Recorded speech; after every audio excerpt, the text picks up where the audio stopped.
Hi, I'm Clint Werner, and I'm the author of the book Marijuana, Gateway to Health, How Cannabis Protects Us from Cancer and Alzheimer's Disease.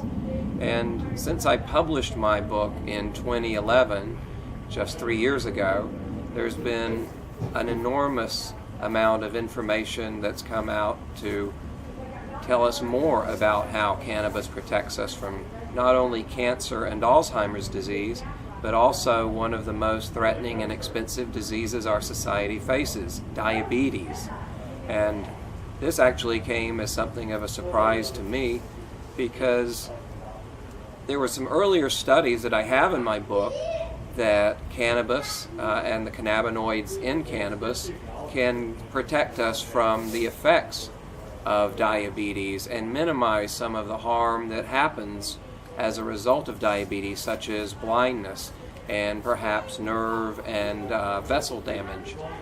But what we really see now is that cannabis use really gives great protection to people from even developing diabetes, and that includes both type 1 and type 2 diabetes.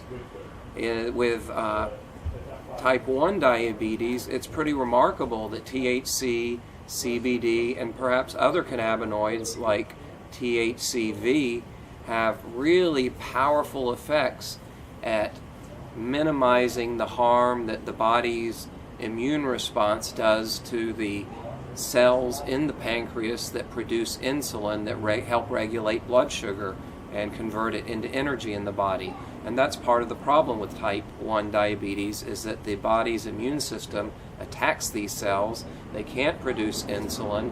The glucose doesn't get converted to energy, and glucose is very harmful when it lingers in the bloodstream. It causes a lot of damage to cells and nerves and a whole chain reaction of damaging events. So what researchers have found is that THC modulates immunity. It acts as an immune modulation drug. It actually preserves these cells and stops the body to some degree from turning on them and harming them, so that you continue to have some degree of insulin production, natural insulin production. And even more remarkably perhaps is that in people who have insufficient insulin production, THC and other cannabinoids are able to protect the cells from these damaging effects of high levels of glucose in the blood. And these effects of excess glucose can be really devastating on the body. They're the foundation for diabetic blindness, diabetic retinopathy, which is the leading cause of blindness in the United States.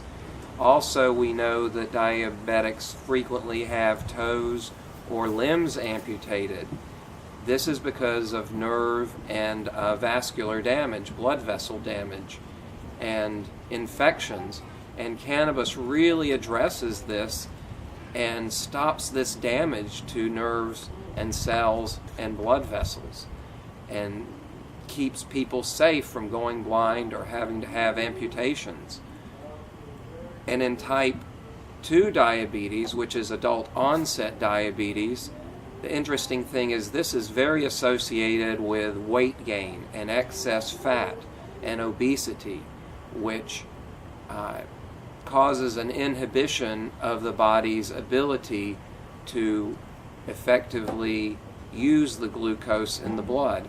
You get what's called insulin resistance. The cells become resistant to the insulin's effect. And THC and other cannabinoids have the effect of modulating that effect, so that there's far less resistance to taking up the glucose. And once again, when there is excess glucose in the blood, the cannabinoids are shielding the body and the cells and the nerves and the vessels from this damaging effect. So what really was amazing was that some studies came out and showed that regular marijuana smokers have significant protection from developing obesity and therefore diabetes. And there have been a couple of studies that really confirm that regular marijuana smokers are far less likely to develop obesity. And it's interesting because we wonder, is the stereotype of the inactive stoner just that, a bogus stereotype? And it seems to be so, because it seems that cannabis users might be more active and might get out and be interested in life and be having more physical activity than the average person. But there also seems to be a metabolic effect of the cannabinoids in actually modulating the conversion of excess sugar in the body to fat, so that people are less prone to become diabetic. And once again, if you're less obese, you're far less likely to develop type 2 diabetes. So we see that this is really a great picture for one of the most threatening diseases that our society faces in terms of human misery and medical expenses, and also lost potential from people, who die early or are incapacitated before their natural ability and lifespan of contributing to society is fulfilled. And that's a tragedy, and anything that can help us with that should be welcomed. And cannabis can help us with that. It's really, really clear. I have a couple of studies that came out since I published my book, Cannabinoids and Endocannabinoids in Metabolic Disorder, with a focus on diabetes. And this is very clear that plant cannabinoids such as cannabidiol can be employed to retard beta cell damage in type 1 diabetes. That's the beta cells are the insulin producing cells in the pancreas. And so we see that THC also does this, cannabidiol, CBD does this, and these are products of the cannabis plant. And the cannabis plant doesn't come from a pharmaceutical plant. It is a natural plant. It's a plant that has to be cultivated and has to be grown. And if we don't have people growing these plants, we're depriving people of this natural medicine, which really should be their birthright to have as human beings walking this planet. There's no reason that a plant that can produce these wonderful protective effects shouldn't be available for anyone who needs them. It just makes no sense to criminalize nature and to protect and to prevent people from growing cannabis. And the best way to grow cannabis is to grow it outside in the sunshine, where it evolved, and the sun is the optimum light source for producing these amazing cannabinoids, these plant compounds that we really only find in generous supply, if at all, in the cannabis plant. And so there's no place else to turn. There's no other substances that have the effects that cannabis has and the cannabinoids have in our bodies.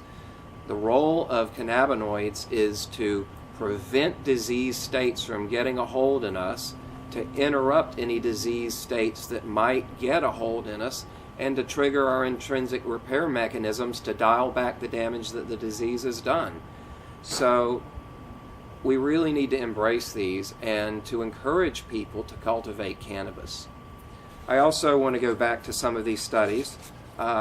Another terrible, terrible disease that our society is facing, and I can tell you from personal experience, is Alzheimer's. I have a family member right now who is in the worst throes of Alzheimer's, who is descending into a state of tortured misery and confusion and despair because of this disease. And it eats me alive every day that this family member lives in a non-medical marijuana state, and I can't provide her with the cannabis she needs to be in better shape. And I have here a study, very recent, from January 2014, that shows that THC, the psychoactive cannabinoid in the marijuana cannabis plant, has very positive effects on the pathology that causes Alzheimer's disease. This is the potential therapeutic effects of THC on Alzheimer's disease from the Journal of Alzheimer's Disease. Now, it's really clear that THC is beneficial for people who either have a family history of Alzheimer's disease or who are already suffering from the early stages of Alzheimer's disease, or who are deep in the throes of Alzheimer's disease. And I'm telling you, it is a terrible, miserable disease. As I mentioned, I have a family member suffering from this, and it is a torturous, fearful, horrible state to be in. This person is constantly cycling between wondering what funeral she has to go to today, whether it's her mother or her father or her sister or her husband. That's her entire day, is stressed out, worrying about funerals that might have happened 30 years ago, but she doesn't know that. And other problems where she is fearful because she doesn't recognize people she used to recognize. And it is really grievous that because she lives in a non-medical marijuana state, I can't help her and provide her with a very simple, very inexpensive remedy that could really calm her down and dial back the suffering and get her off a lot of expensive pharmaceutical drugs.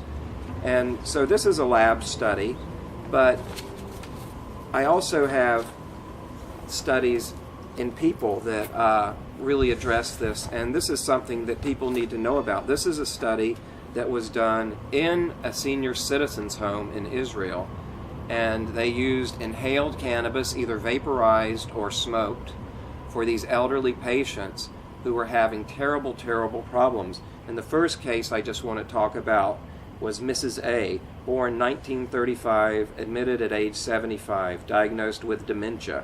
Part of that dementia was agitation, disassociative symptoms where she didn't know who people were or where she was or even the context of her existence in life, confusion, yelling and groaning, no communication, resistant to eating, and she was having trouble swallowing effectively because with Alzheimer's, people even forget how to swallow, and that's frequently a cause of death. She was on several medications: Seroquel, Clonex, Phenergan, Ibixa. After cannabis treatment, 0.3 grams of cannabis flowers in a smoke machine, a rapid response, few minutes after the first treatment, no groans or screams, calm and relaxed, communication, response to her name, tried to speak, smile for the first time in 3 months. Second case, Mr. G, born in 1920, admitted at age 89, diagnosed with Parkinson's. Within that Parkinson's disease, he suffered 5 years before the arrival. He had a stroke. He was confined to a wheelchair, suffered from spasticity, excessive saliva dripping from his mouth, once again forgetting how and when to swallow, suffers with pains and signs of arthritis, repeated flare-ups of arthritis, deeply depressed and crying a lot. Mr. G, cannabis treatment. 3 times he was administered 0.5 grams of cannabis flowers shredded and vaporized, a high THC strain. The patient was free of pains, sitting upright in chair, alert, experienced good spirits. Salivation was significantly reduced. His muscles became less rigid and less cramped. His appetite improved and he ate better. No outbreaks of arthritis. And in addition to that, number of recurrent infections that he had been suffering from, none. His recurrent infections stopped, which also indicates that cannabinoids have powerful antibacterial effects in the body. So they did a study with 27 patients, and what they found overall was pain relief, discontinuation of pain relief medications, improvement of appetite and weight gain, improved eating ability, no need for a feeding tube, decrease in muscle contraction, spasticity, improved sleep and decrease of sleeping pills, enema treatments that were part of the routine ward almost completely halted for these patients, so they also became less constipated. These results confirm what many of us have been learning in the last few years, and that is that cannabis is a delivery agent for cannabinoids, which are health building and health protective agents on all levels. And the interesting thing about what we're learning about these effects, these studies and these results, what they're showing us is that much of disease, the cancer, the diabetes, the Alzheimer's, the arthritis, bowel difficulties, all of these are just manifestations of different forms and different composite.